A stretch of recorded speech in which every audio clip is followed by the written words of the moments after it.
Então Paulo e seus companheiros navegaram de Pafos e chegaram a Perge na Panfilha. João, porém, separando-se deles, voltou-se para Jerusalém. Mas eles, passando além de Perge, chegaram a Antioquia da Psídia. Entraram na sinagoga no dia de sábado e sentaram-se. Depois da leitura da lei e dos profetas, os chefes da sinagoga mandaram dizer-lhes: Irmãos, se tendes alguma palavra de exortação ao povo, falai. Só até aqui. Pai, muito obrigado, Senhor, pela tua palavra. Pedimos no nome de Jesus que o Senhor nos traga a iluminação do teu Santo Espírito para a compreensão dessa palavra e pedimos que por obra da tua graça, nosso coração nessa manhã esteja aberto, não apenas nossos ouvidos atentos, mas nosso coração aberto a receber a tua palavra e a sermos encorajados por essa tua palavra. É o que nós te pedimos em nome de Jesus. Amém.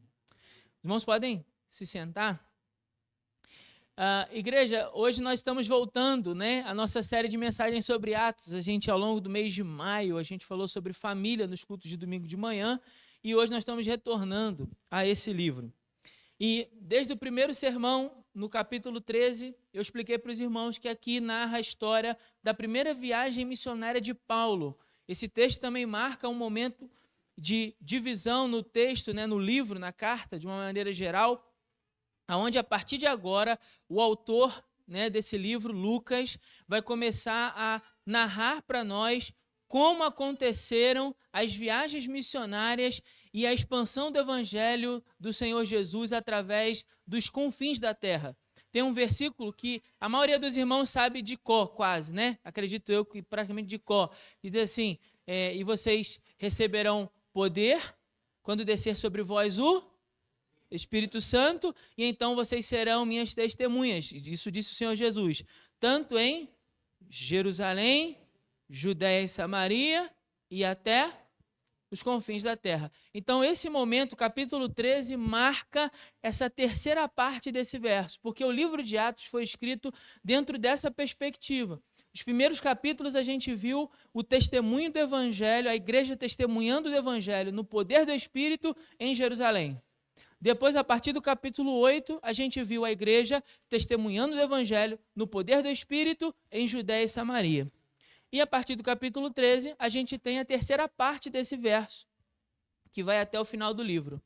Então, eu expliquei isso na outra vez, só estou aqui retomando, porque já tem alguns domingos aí que a gente falou sobre esse início aqui do capítulo. Eles viajam de Seleucia para Chipre, percorrem toda a ilha de Chipre. Isso dá cerca de mais ou menos 145 quilômetros, e eles vão andando pela ilha de Chipre e vão pregando o evangelho de Jesus, isso é, Paulo, Barnabé e seu auxiliar João Marcos. E quando eles chegam na cidade de Pafos, que era a capital da ilha de Chipre, eles então navegam para Perge, voltam para o continente e de Perge vão para Antioquia da Psídia. Isso dá uma viagem de mais ou menos 125 quilômetros só de Perge até Antioquia, só para os irmãos terem uma ideia. Quando eles chegam em Perge, a Bíblia vai dizer que João Marcos se separa deles. Isso está no verso 13, aí que a gente leu.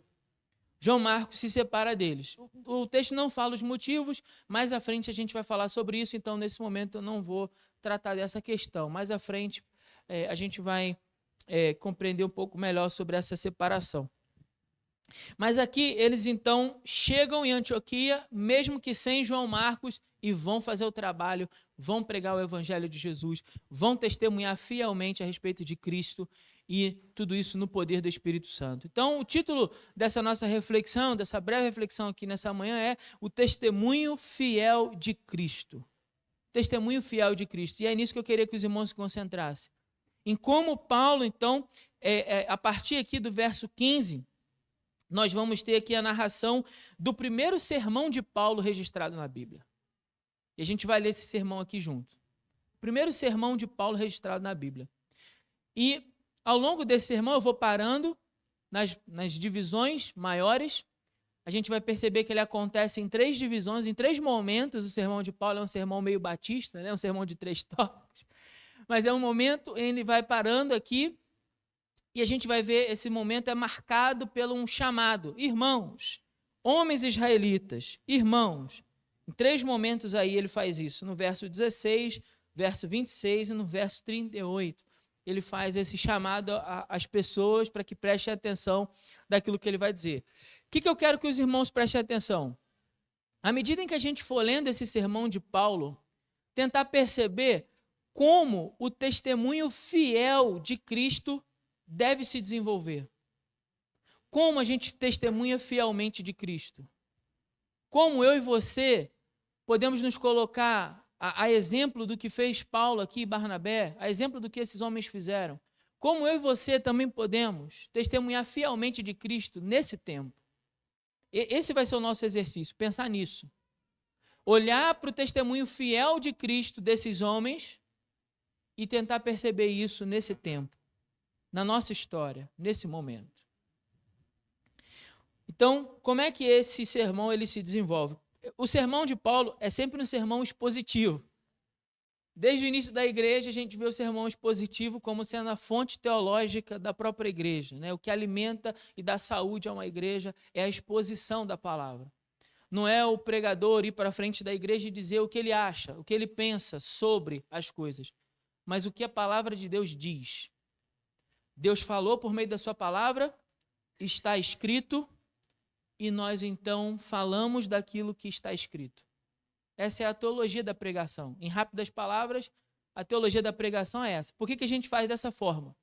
Porque Deus falou, está escrito, e nós agora anunciamos o que está escrito.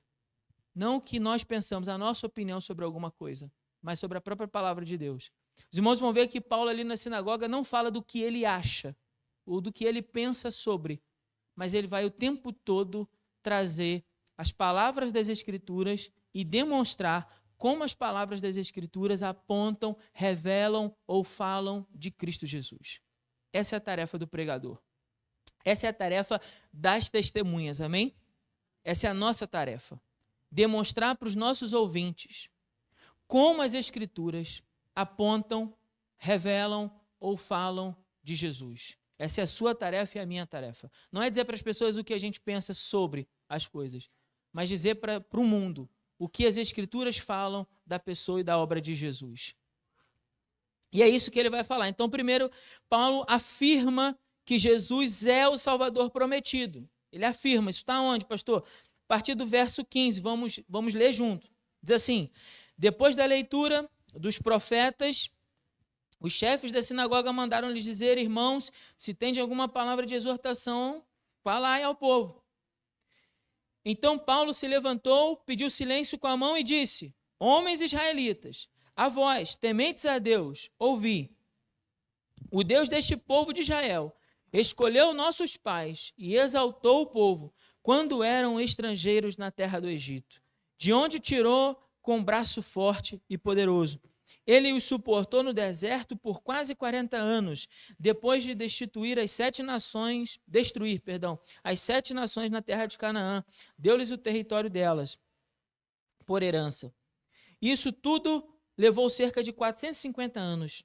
Depois disso, deu-lhes juízes até o profeta Samuel. E então pediram um rei. E durante 40 anos, Deus lhes deu como rei Saul, filho de Quis, da tribo de Benjamim. Depois que tirou Saul, deu-lhes Davi, como rei, do qual também testemunhou, dizendo: achei Davi, filho de Jessé, homem segundo o meu coração, que fará toda a minha vontade. Da descendência desse, preste bem atenção, da descendência desse, conforme a promessa, Deus trouxe a Israel o Salvador, quem? Jesus.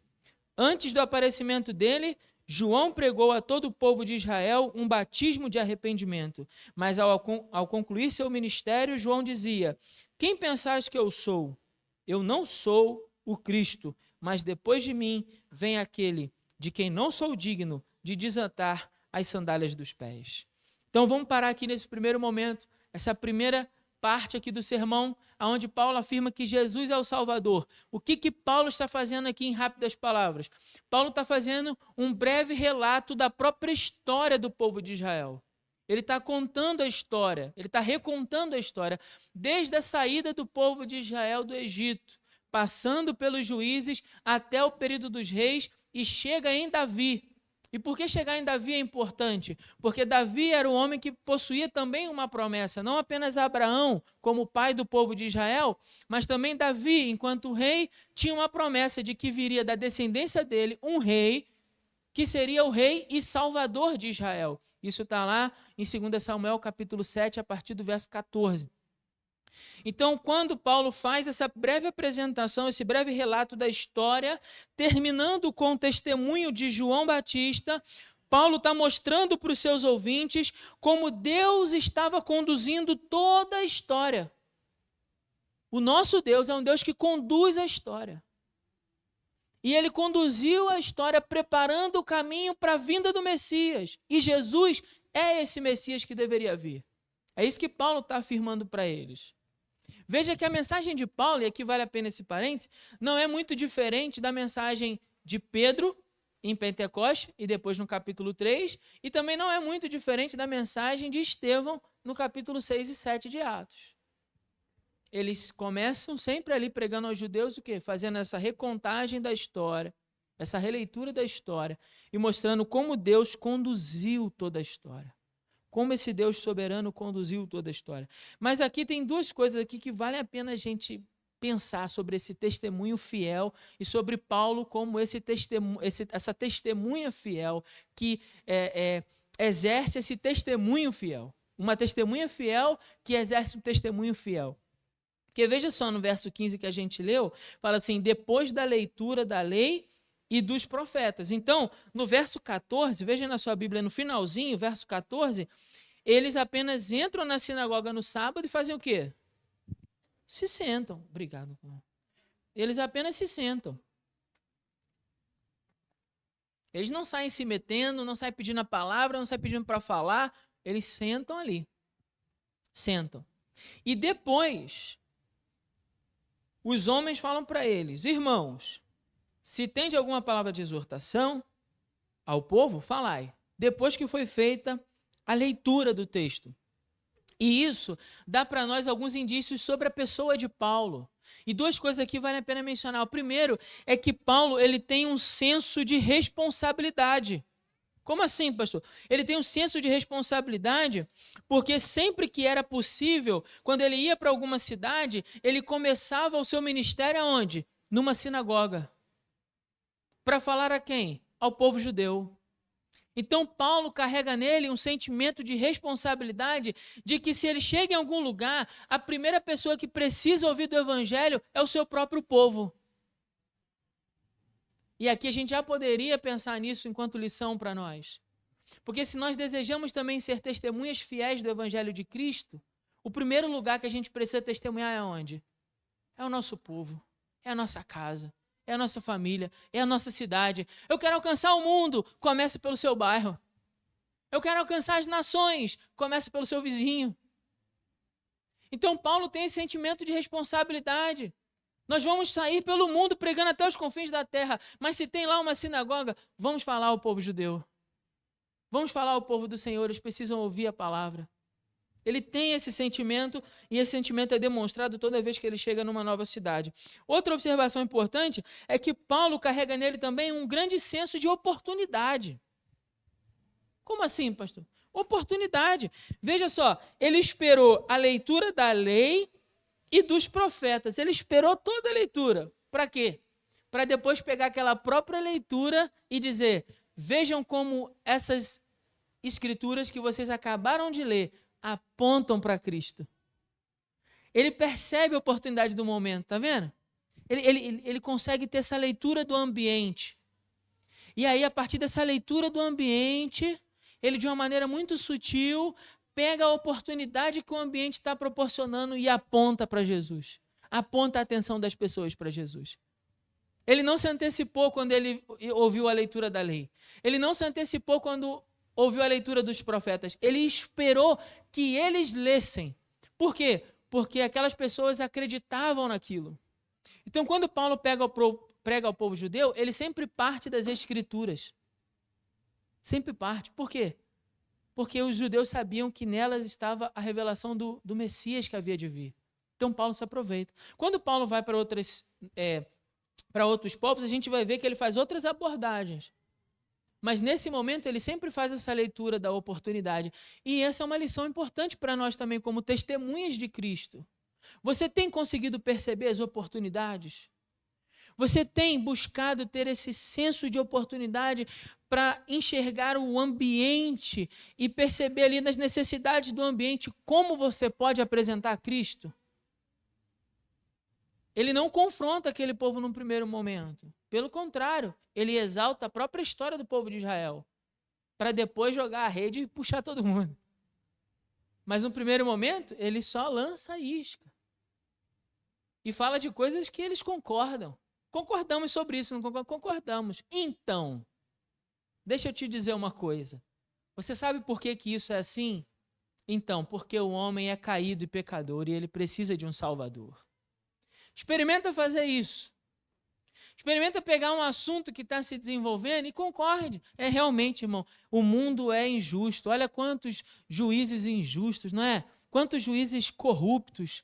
Irmão, mas você já pensou que há um justo juiz que não se corrompe, Senhor de toda a terra, que há de julgar um dia vivos e mortos pela sua vinda?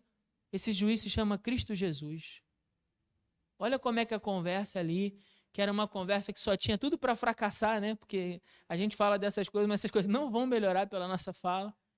E a gente fala dessas coisas, mas aí como você captura aquela conversa e aponta para onde? Para Cristo.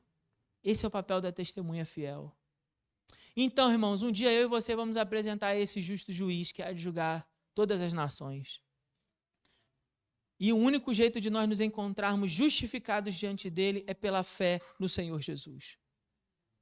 Nenhum homem, não é só os juízes que são corruptos, não. Nós também somos corruptos. Nossa natureza é caída.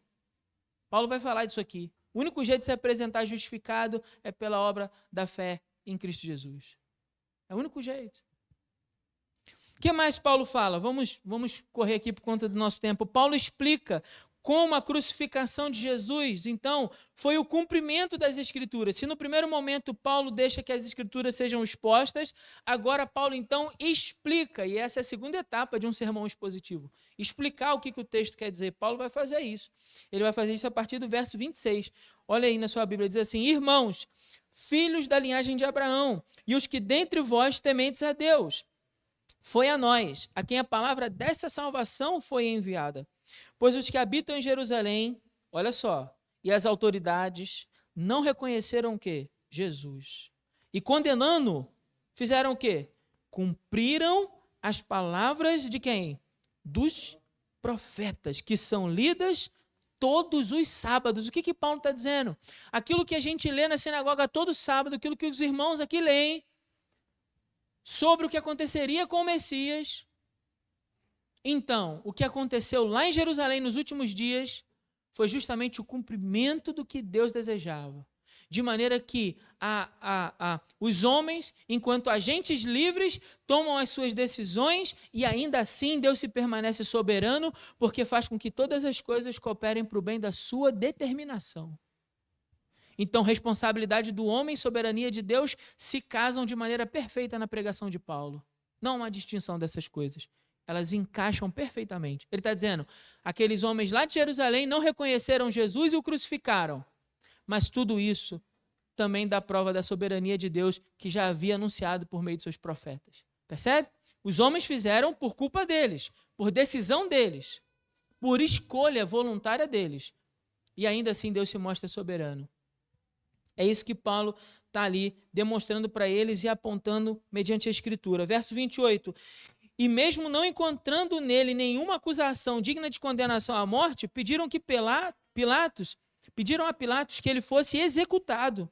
Quando terminaram de fazer todas as coisas que haviam sido escritas a respeito dele, tirando do madeiro, o puseram numa sepultura. E aí vem o verso 30 como ponto alto dessa pregação. Preste bem atenção. Mas Deus o quê? O ressuscitou dentre os mortos. Aqui Paulo chega no ponto alto da sua pregação para mostrar como as Escrituras diziam a respeito desse Jesus ressurreto dentre os mortos. E ele foi visto durante muitos dias pelos que haviam subido com ele da Galiléia para Jerusalém. Isso é quem? Os discípulos de Jesus. Foram esses que subiram da Galiléia para Jerusalém e que agora testemunhavam em Jerusalém que haviam visto Cristo ressurreto. E nós vos anunciamos a boa notícia, as boas novas dessa promessa feita aos pais.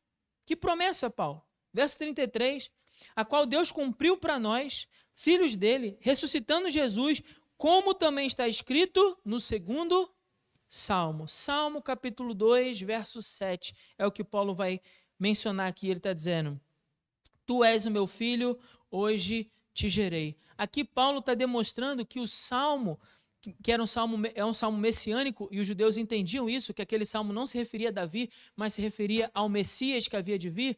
Como esse salmo fala de fato de Cristo ter sido gerado por Deus.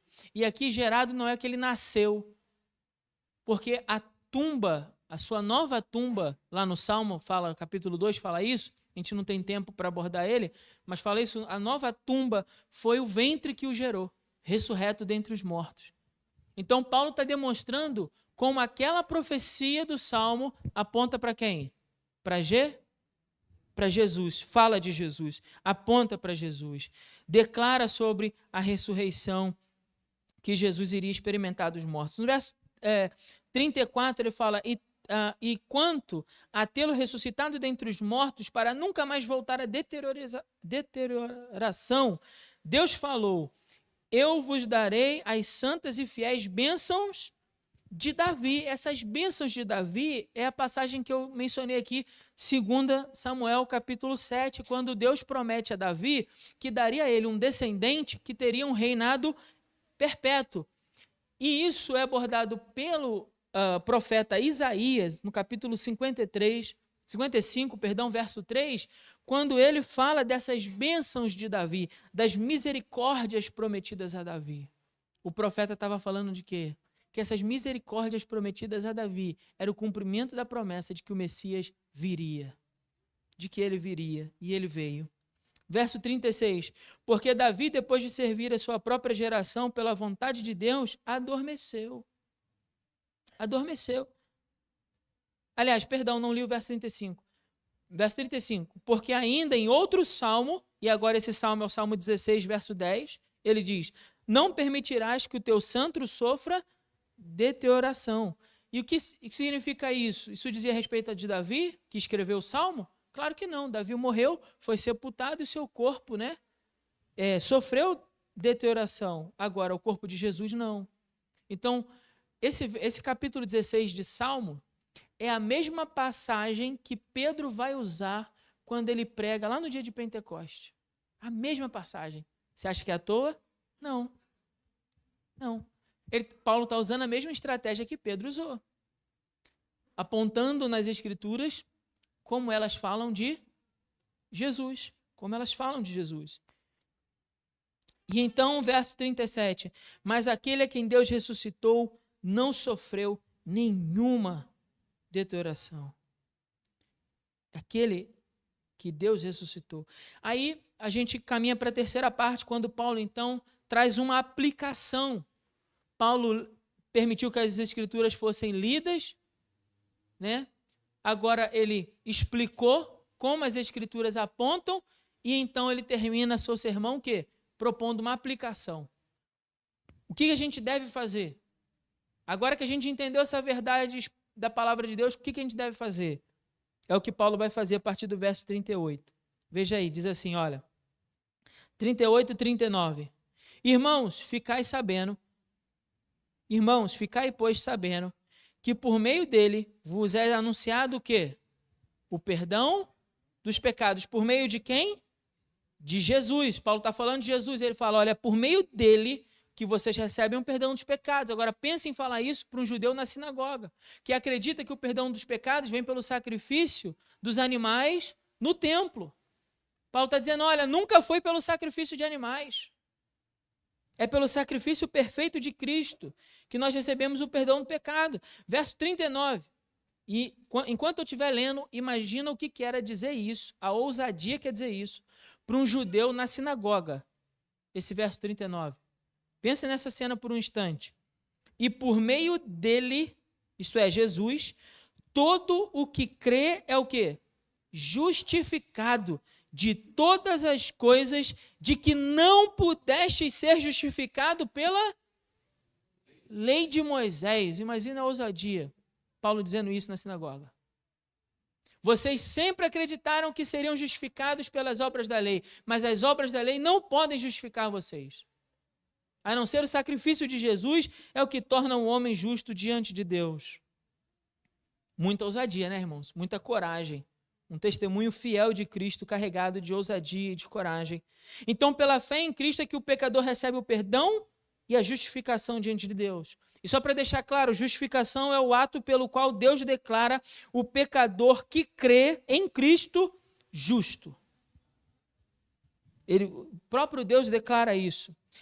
E Paulo está dizendo para eles que a lei nunca pôde, não pode justificar o pecador. A lei apenas mostra a culpa do pecado. Verso 40 e 41, a gente tem aqui o final da sua pregação. Ele termina com uma advertência.